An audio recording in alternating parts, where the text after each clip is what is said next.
I was 18 years old when I got married. I belonged to a very conservative family, a Baloch family, where good daughters never say no to their parents.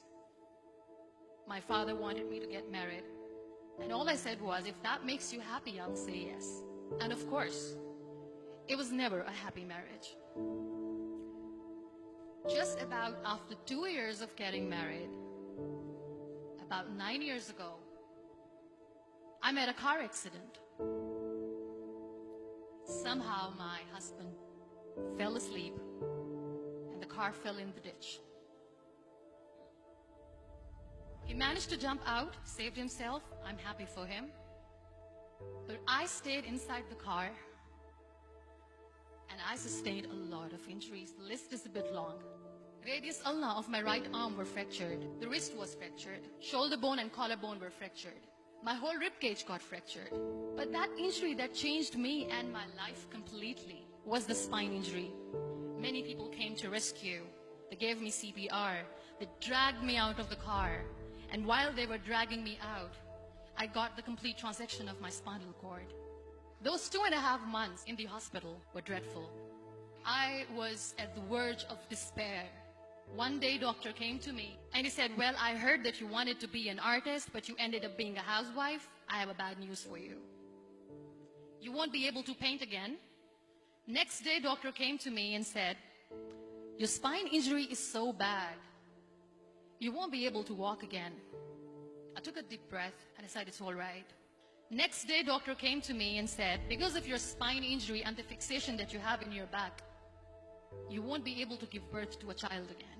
That day, I was devastated. I started to question my existence. Why am I even alive?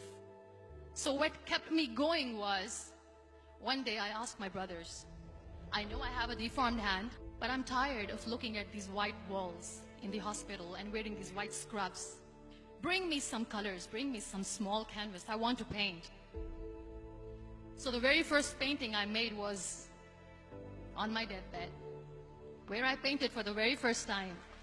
What an amazing therapy it was. Without uttering a single word, I could paint my heart out. I could share my story.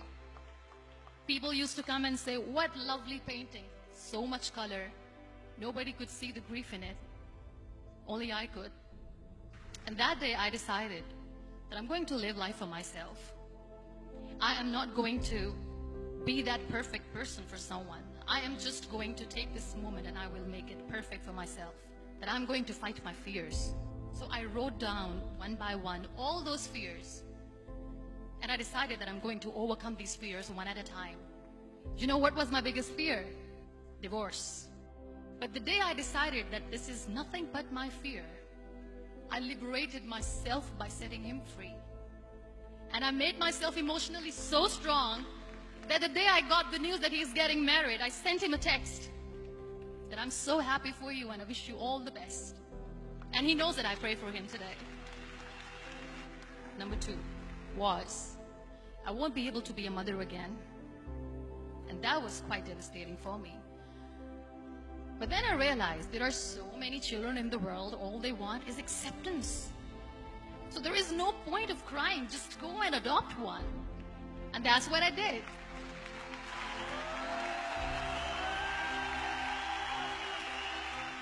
I gave my name in different organizations, different orphanages, and I waited patiently. 2 years later, I got this call from a very small city in Pakistan. I got a call and they said, are you Muniba Mazari? There is a baby boy and would you like to adopt? I could literally feel the labor pain. I said, yes, yes, I am going to adopt him.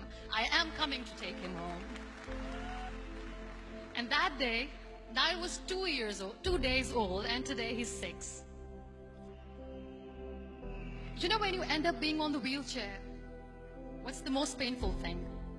People think that they will not be accepted by the people because we, in the world of perfect people, are imperfects. So I decided to appear more in public. I started to paint. I have done a lot of modeling campaigns. I decided that I'm going to join the national TV of Pakistan as an anchor person. I became the National Goodwill Ambassador for UN Women Pakistan, and now I speak for the rights of women, children. I was featured in BBC 100 Women for 2015. I'm one of the Forbes 30 under 30 for 2016. So when you accept yourself the way you are, the world recognizes you. It all starts from within. We have this amazing fantasy about life. This is how things should work. This is my plan. It should go as per my plan. If that doesn't happen, we give up. I never wanted to be on the wheelchair. Never thought of being on the wheelchair. This life is a test and a trial, and tests are never supposed to be easy. So when you are expecting ease from life, and life gives you lemons, then you make the lemonade, and then do not blame life for that. It is okay to be scared. It is okay to cry. Everything is okay, but giving up should not be an option. They always say that failure is not an option. Failure should be an option, because when you fail, you get up, and then you fail, and then you get up, and that keeps you going. Embrace each and every breath that you are taking. Celebrate your life. Live it. Don't die before your death. Real happiness lies in gratitude. So be grateful, be alive, and live every moment.